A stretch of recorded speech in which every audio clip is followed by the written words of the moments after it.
Welcome to another edition of AM Whiskey. I'm Aaron, and this is Mark. Deuces! Usually you say that when you say goodbye, but hey, you know. Oh! Special needs. Short bus. Sorry. Anyways, today we are taking a look at Discovery 12. Last year, Discovery 11 came out, made a whole bunch of noise. Unfortunately, in Illinois, it didn't come out until earlier this year. But this year, we're pretty lucky and we're getting Discovery 12 with everybody else. So let's take a look. Let's see. 115 point some proof, America. something like that. America.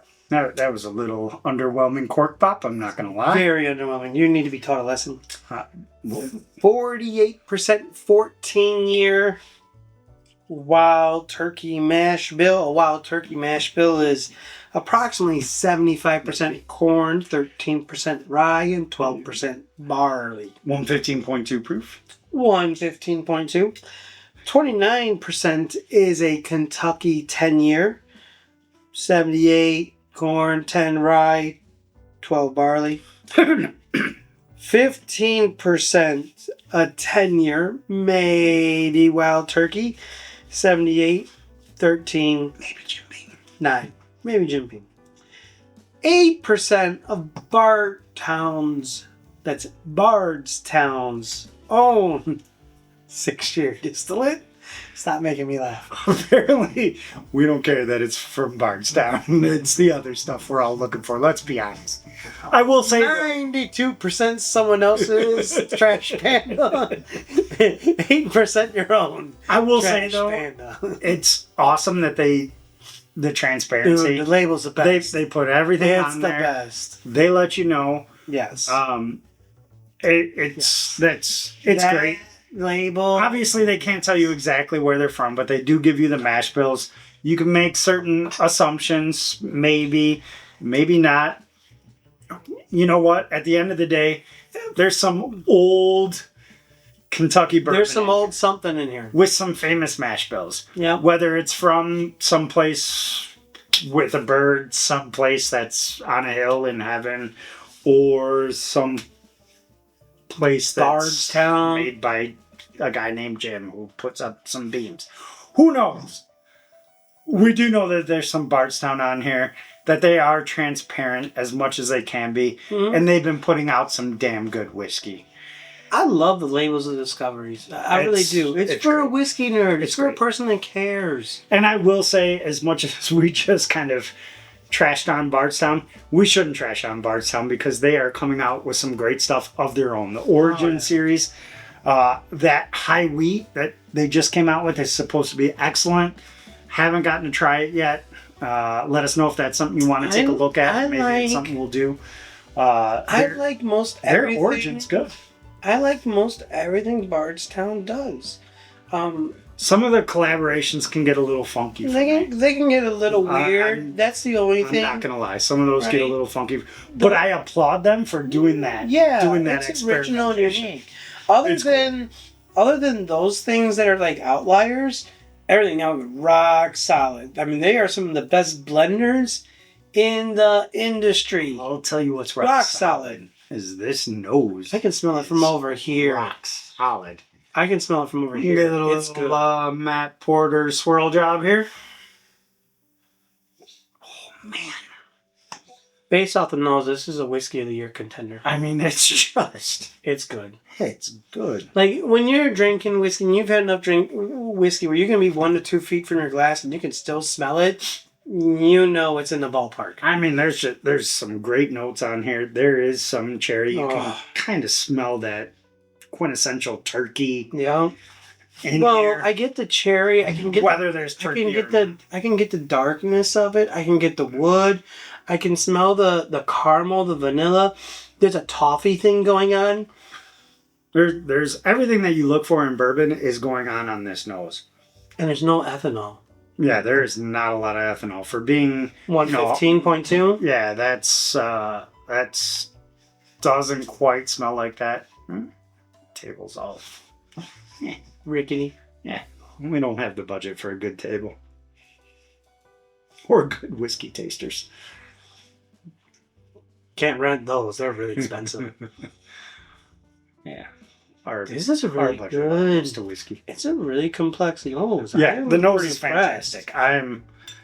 I'm taking my time before I try it, trying to get some air in here, but I mean, it's a fresh. just- It's a fresh crack. It coats the glass really well. The question I have is this going to come through with the spice component that 11 had? If it's anything less and the other flavors kind of rise up, this is... you'll love it. Oh, I'll love it. And Yeah, because 11 was that was my border on spice level that I like. okay. It's interesting. Wow. It's got a lot going on. I got Luden's cough drop. I got that right off the get-go. Caramel behind it. Oak back. Yep, oak back a little right bit of throughout. vanilla on the front, caramel through the mid palate. It's not... I mean, there's a little baking spice, but that's oak, dude. Oh yeah. That's an oak ride yeah. throughout the whole thing. Not over oaked. It's like a sweet, No. nice. Yeah, it's rich a- oak. It's a good riding line of oak. I mean, the nose and the palate kind of go together. It needs time to open up. Oh wow! So that second sip, that cherry and Luden's note got really dominant at the front end. See, for me, it just it's still there, but it tamped down a little bit, and I got a little bit more vanilla. A lot of that oak. Really, there's some tannins in there that actually give it a good complexity, in my opinion. It didn't over dry my palate, but it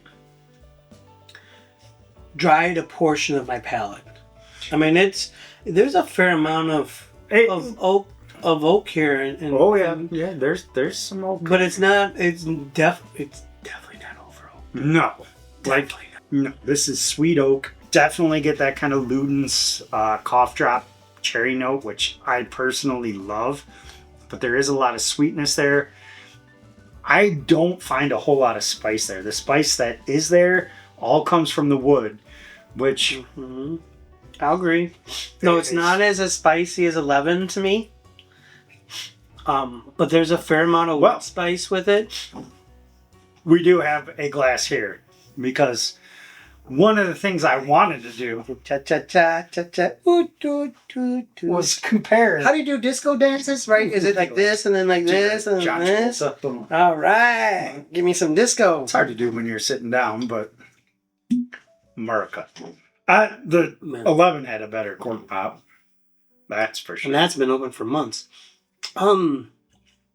I think this needs some airtime, and it's going to be really tapping on exceptional. I mean, honestly, it's pretty close to There's- exceptional already. not many whiskeys that I think don't benefit from some airtime.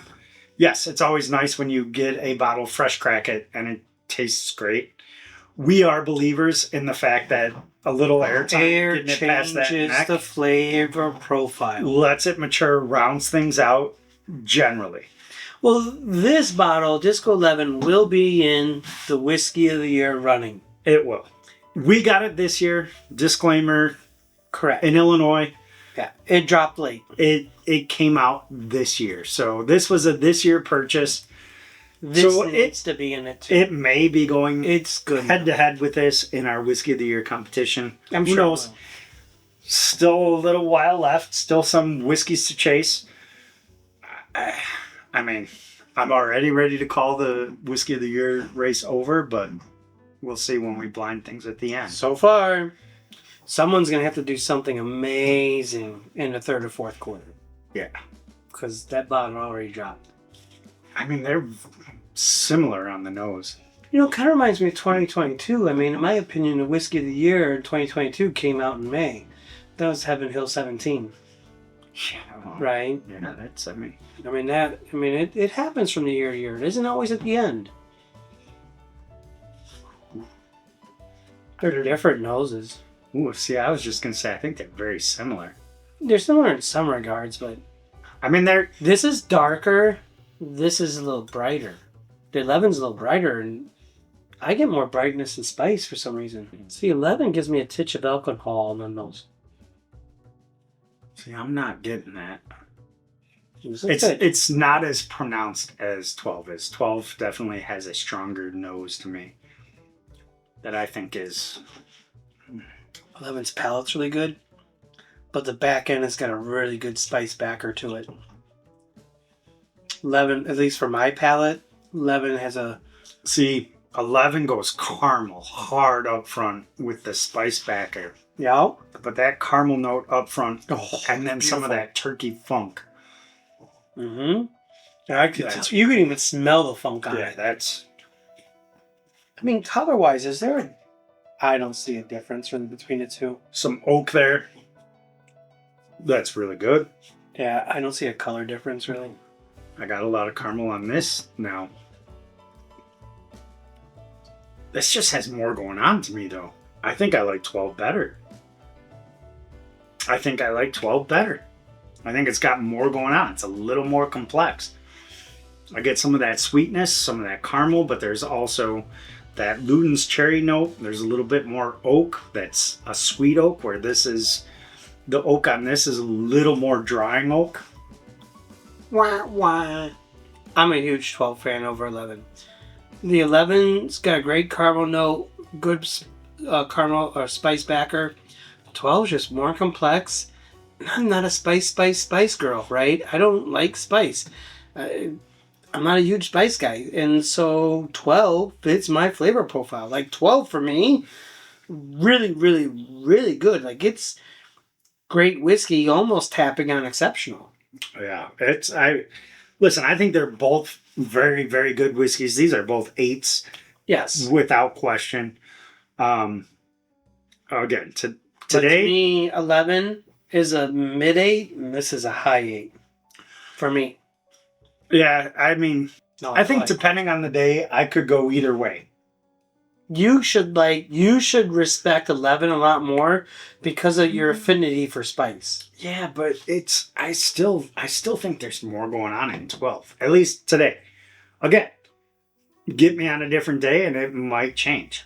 Because I'm starting to get like a creme brulee note off of 12.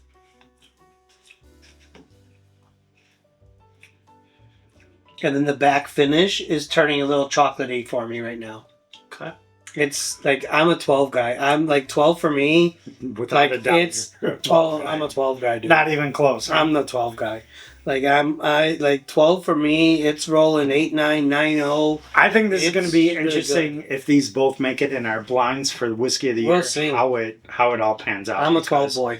Getting some air on this, I think will kind of bring out some of those complexities, round it out a little bit. And yeah, I mean, 12's so good that I want to drink 12 before I drink 11. Well, I understand that. I wonder how 11 and a half is. Hey, 1915 is you want to do it, you do it. No, there's way too much 11 to go for this. I'll let you taste it, but I get first taste. I don't want to taste it. I want to smell it. I don't need to taste it. Oh, no, you need to taste that. Whoa. Whoa. Whoa. 11 and a half may be the play. Whoa. Do you have any idea what the ratio is you put these two together? Hell no, but that was good. You need to rewind this video and we need to look. Because I can tell you right now off the nose, he may have a point. Ooh. Dude. I think mine were more even than yours is. Ooh. Dude. Ooh. Yeah, pass that back. Yeah. Okay, rewind the video. Look to when he dumped his 11 and 12 together. Figure out if it's 50-50, 55-45, 60-40. I'm telling you. Dude, that rocks. Ooh. Disco 11.5. That, or Disco 12. That's really good. Goodness. No, that was really good. That's rainbows and unicorns. I don't know if it's that good, but it's really, really good. It's right on that border of the exceptional tier. That's 9-0 material. That's really good. Yeah. I mean, I'm going to put this at an 8.7. That's my score for this. I'll give it a 9. Okay. And the 11.5, I'm putting a little bit higher. It might be 9.1, 9.2. Yeah, that's really solid.